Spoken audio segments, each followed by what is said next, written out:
Scott reporting here with the senior pastor at True Vision Church for tonight's event. Very important community policing. How you doing, Pastor? Doing my best. Tell us the importance and why you held this event right here at your house tonight, sir. Well, first off, we are the church, but we are the community. Yes, sir. And we want to make sure our church is not just a place where people come and pray and worship, but also come to dialogue. The church used to be the place, somebody called it the cultural womb of our society. Yes, used sir. to be the place where things happened, meetings happened, more than just prayer meeting. Right. Action happened. So we were happy to open up our doors to allow the community to come in along with these officials to come in and share a dialogue.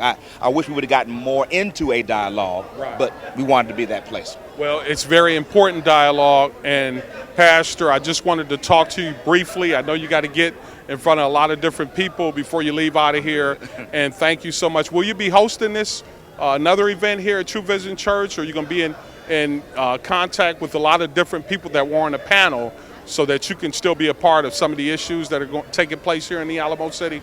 Yes, one of the things we plan on doing, we have not put a date to it, and we didn't want to be reactionary about it, but among all of the things that have taken place that we know of in our country and what took place in South Carolina, there's a couple of pastors that have contacted me about coming together. And let me tell you, not just African-American pastors, Hispanic, Caucasian, white pastors. We're going to come together and dialogue, because I think part of the issue is the walls. It was said today in the forum that we don't really know each other and we judge each other. We judge the book by the cover, and we don't know each other. We haven't really talked to dialogue, to walk in each other's shoes, to see what's really going on in our cultures. You know, black lives do matter. As an African American, black lives matter. But you know what? White lives matter. Hispanic lives matter. All lives matter, honestly. And black lives matter, and they should matter to black people. So we got some things we got to do externally and internally to balance this thing. When we talk about community policing, to me it means this. It means that we don't leave all the policing up to the police. Sometimes we have to police the police, if you will, as we police ourselves. The Bible even talks about that. In a sense, it says, if you judge yourself, you won't be judged. Okay. And so that needs to happen from all angles. So we got to get into a greater and a deeper dialogue about what needs to happen. Okay. This was nice, a good start, Right. but we have to go much deeper, much further. Okay. Huge event, very important in our communities all throughout the Alamo City. Thank you for taking the time out to talk to us, Pastor Appreciate Brown, you. and we appreciate God it. bless Keith Scott BVN with Pastor Brown right here at True Vision Church. Thank you.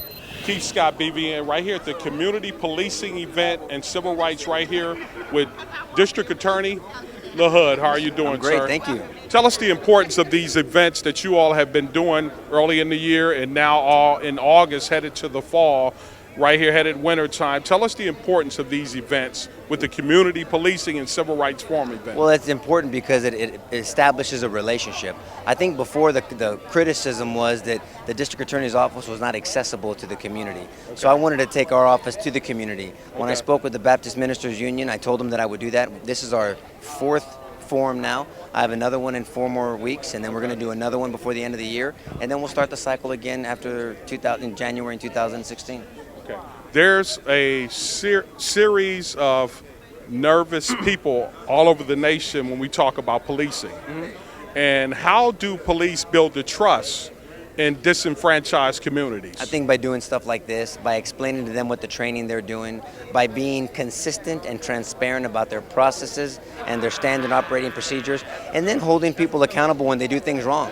When there's a good police officer, they should be affirmed. And when there's someone that's not following the rules or a bad police officer, they need to be disciplined. And that's how we handle it in the office. So we're not afraid to hold a police officer accountable. Okay. I know there's a low rate for police brutality in San Antonio, the Alamo City.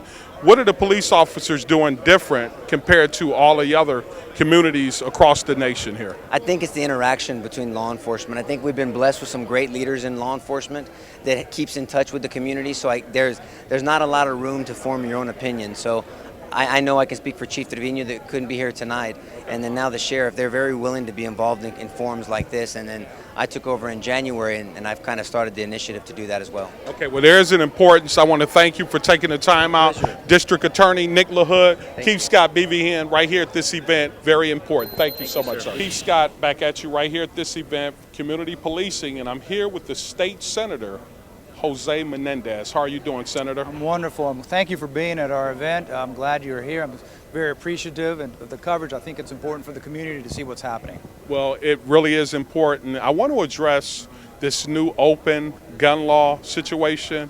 And how do people feel safe with people walking around with this new open gun law, Senator? You know, that's a law that I opposed vehemently because I'm concerned that there's going to be some things going to go wrong.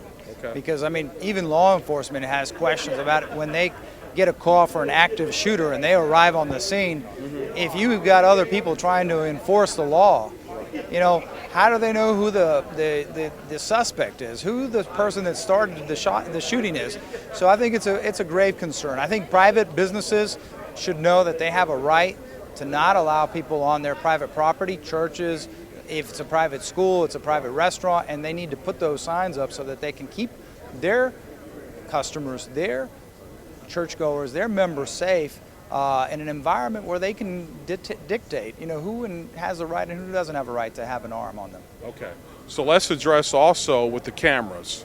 For our police officers now with the camera equipment, how important is it for our police officers to have that as standard equipment on their uniforms? It's vitally important. I think body cams, the sooner the better. Okay. Because a body cam protects both the citizenry, because they know that everything that's happening is being filmed. Okay. And the good thing about it is that the turning off or on is not at discretion of the law enforcement officer. And all of that, once that camera's on, that video feed is going straight to a hard drive somewhere, you know, at the chief's office or at downtown. Okay. So it's not at their discretion, just like the cameras on the cars are not at their discretion. They're on. Right. And so that protects everybody because it gives us a real accounting of what happened. There's no story telling anymore. There's no he said, she said. It is, this is what happened. And so if you, the citizen, are stopped and you are respectful and polite and you are treated incorrectly, there's an accounting of that. Now they also need to know that if you're stopped and you're having a bad day and you mouth off, there's an accounting of that. Yes, sir. And so I think it keeps everybody honest and it keeps everybody safe. And every time I've seen some jurisdictions that have them. I mean, I noticed that it's a yes or no, sir. Let's get this over with as quickly as possible. Right. So how important is it to keep this dialogue with these community policing events all through this our city of San Antonio? I think it's critical because what you saw tonight was both the people who are charged with enforcing the laws and prosecuting, getting direct interaction and feedback from the community. Okay. And the community seeing where their heart is and hearing from them directly, not in sound bites, but in a dialogue. Right. And I thought that was critically important. I think it humanizes who we are as people. Because just like the deputy chief who came from the police department said, if you look at me, he said, you know, I look like an older white guy. But you know what? I love and care about this community just as much as you, and I feel welcomed in every part of this community. Okay. And so, you know, we got to see a glimpse into his heart, and we heard from him how they're training the department to treat everybody with equality and dignity. Okay. Everybody.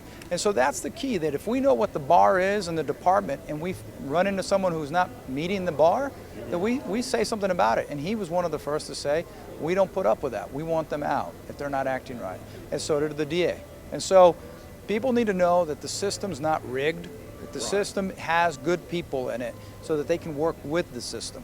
And we heard from Justice Pullman that it's up to us as minorities too to participate, to go get those jobs in law enforcement, to do what we can to be a part of protecting our own community. This is our community, all of us together. And so we need to stand up and defend it. Well, thank you so much. It's been a pleasure. Thank you so much for taking the time out to talk to us, Senator.